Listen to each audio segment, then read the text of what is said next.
Direktorat Kriminal Umum Polda Metro Jaya menyatakan kasus laporan deduktif jalan. Sumpah udah gak sabar lihat gerombolan sirkus masuk. Udah janji gue bakal tumpangan ya sama kalian. Kalau ngelihat segerombolan itu ada di dalam, ya kan? Gue pastikan bakal smackdown sama Niki. Gini langsung, nggak ketemu di luar, di sini loh ketemu gue. Semoga disegerakan deh, biar adil dan kita semua juga ngerasa lega.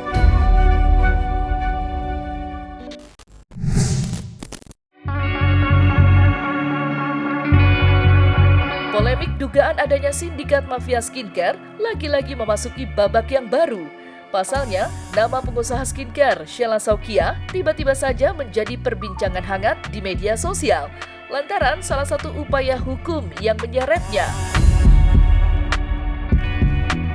Dan bukan tentang salah satu laporan yang dilayangkan Sheila, melainkan kasus dugaan persekusi yang dilayangkan oleh dokter detektif kepada dirinya.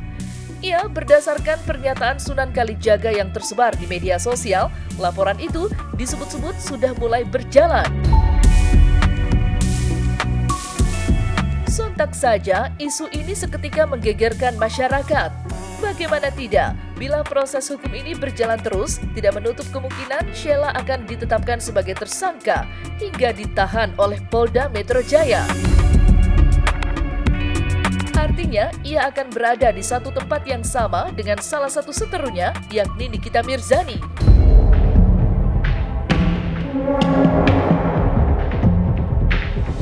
Direktorat Kriminal Umum Polda Metro Jaya menyatakan kasus laporan deduktif jalan. Sumpah udah gak sabar lihat gerombolan sirkus masuk. Udah janji gue bakal tumpangan ya sama kalian. Kalau ngelihat segerombolan itu ada di dalam, ya kan? Udah Mas Sunan, aku sih percaya pada dirimu. Pasti sudah berkomunikasi, sudah diberitahu sesuai prosedur, ya kan? Tinggal tunggu aja, sabar. Semoga disegerakan deh, biar adil dan kita semua juga ngerasa lega. Udah gak sabar tuh nunggu tuh hari mau tumpengan di live TikTok. Ya namanya kita kan ada proses hukum ya, kita harus jalani. Harus menghormati ya. Kita terlapor, kita yang melapor, kita harus jalani itu. Tapi kalau dari hati ke hati, lillahi ta'ala saya udah memaafkan semuanya.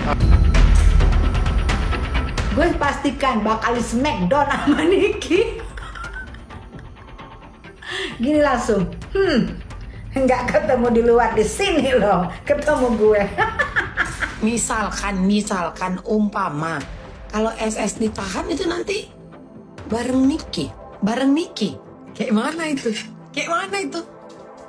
Apa nggak meledak-meletup? Kepikiran nggak, Glenn? Kepikiran nggak, Glenn? Misal si Panda.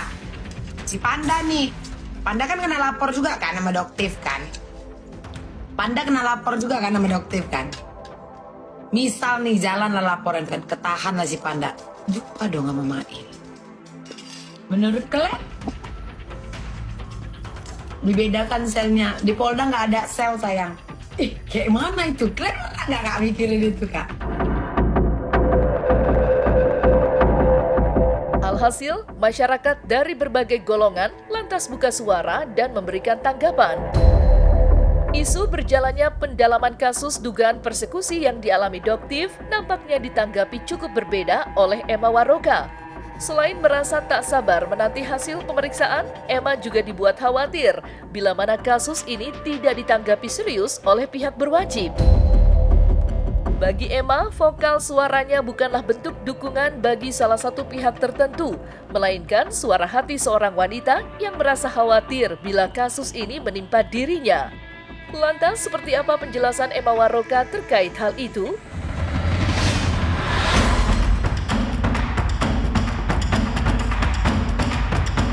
bukan soal bela siapa enggak, tapi ini contoh kasus buat diri kita nih, masyarakat.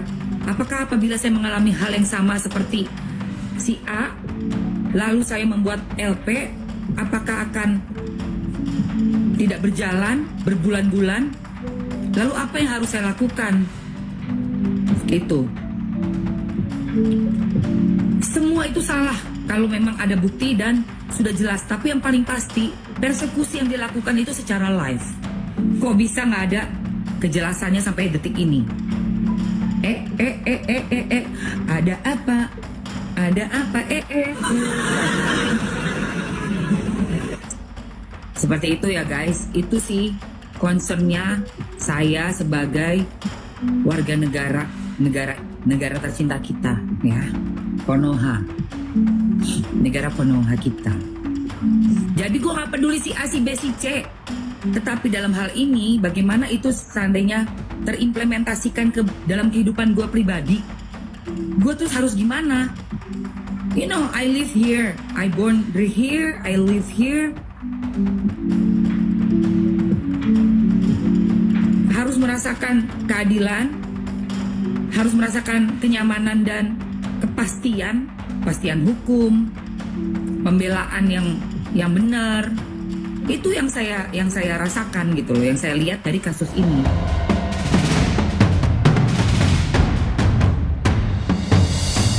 Di lain sisi, Doktif sebenarnya belum mampu menarik nafas lega.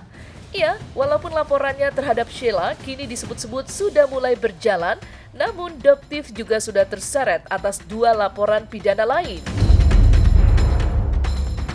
Yang pertama, dirinya sudah dijadikan terlapor oleh Reza Gladys terkait kasus dugaan pemerasan dan tindak pidana pencucian uang yang sudah terlebih dulu menyeret Nikita ke balik jeruji besi. Di samping itu, Doktif bahkan sudah dijadikan sebagai tersangka atas kasus dugaan pencemaran nama baik yang dilayangkan oleh Dr. Andreas Henry Situngkir di Polrestabes Medan. Buntut konten Dr. Jastiper unggahannya. Belum lagi membahas aksi pihak kuasa hukum Dr. Andreas yang terus mendesak kepolisian untuk segera melakukan penahanan terhadap Doktif. Lantas sudah sejauh manakah proses hukum Dr. Andreas? Ya, jadi terhadap laporan klien kami Dr. Andreas Henry Situngkir, bahwa sebelumnya kami sudah menyampaikan terlapor sudah dinaikkan statusnya menjadi tersangka, dan komunikasi kami terakhir dengan penyidik, ya, ini sebelum liburan Lebaran, kami mendapatkan informasi bahwa si terlapor, ya, Doktif, dengan kemudian setelah diketahui dengan inisial Dr. S yang sudah menjadi tersangka, telah dipanggil untuk dimintai keterangan. Ya, tetapi karena dengan alasan tertentu sehingga kemudian dengan inisial Dr. S tidak dapat memenuhi pemanggilan pertama dari penyidik Polrestabes Medan, sehingga kita masih menunggu panggilan kedua terhadap tersangka Dr. S. Seperti itu.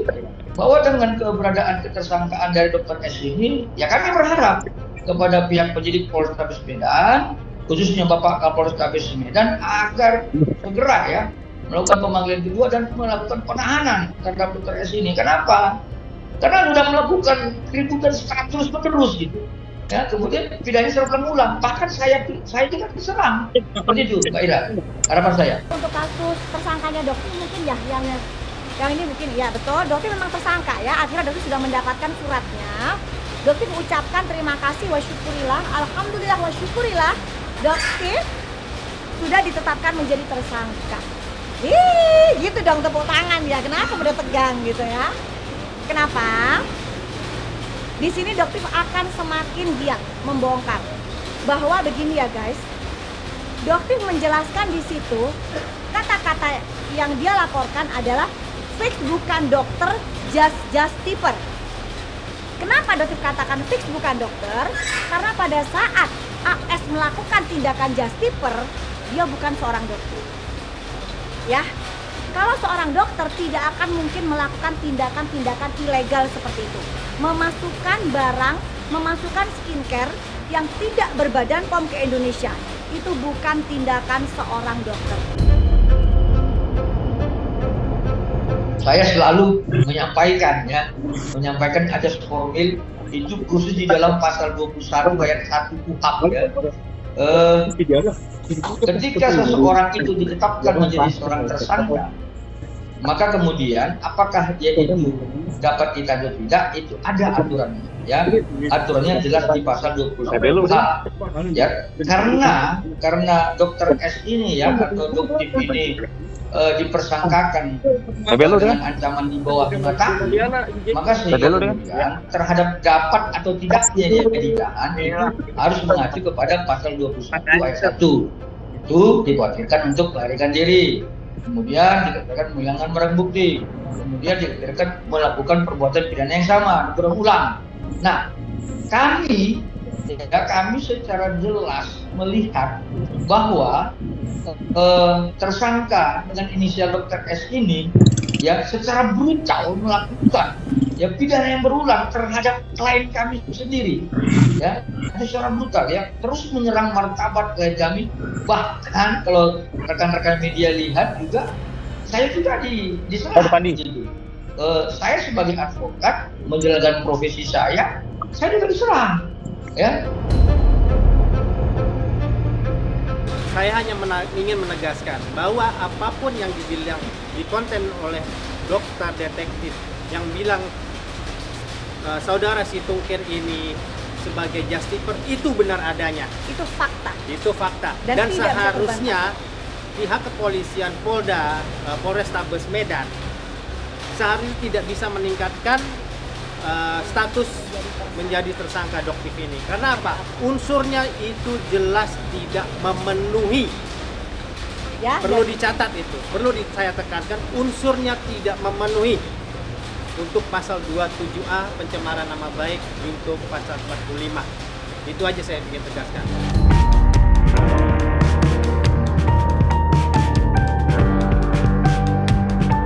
Terlepas dari kisah drama perseteruan Doktif, sebuah kabar lain terkait isu dunia skincare tanah air juga sempat meramaikan jagat maya.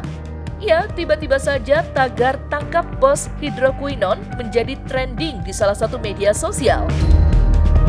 Entah dari mana datangnya, tagar "tangkap bos hidroquinone" seketika datang bagai sebuah badai. Sontak saja, nama pengusaha skincare Henny Sagara pun kembali menuai sorotan tajam. Mengingat tudingan itu sudah sejak lama diarahkan kepadanya. Apalagi dengan tagar itu, masyarakat juga meminta aparat penegak hukum untuk segera mengusut kasus-kasus yang melibatkan sang pengusaha skincare asal Jawa Barat itu.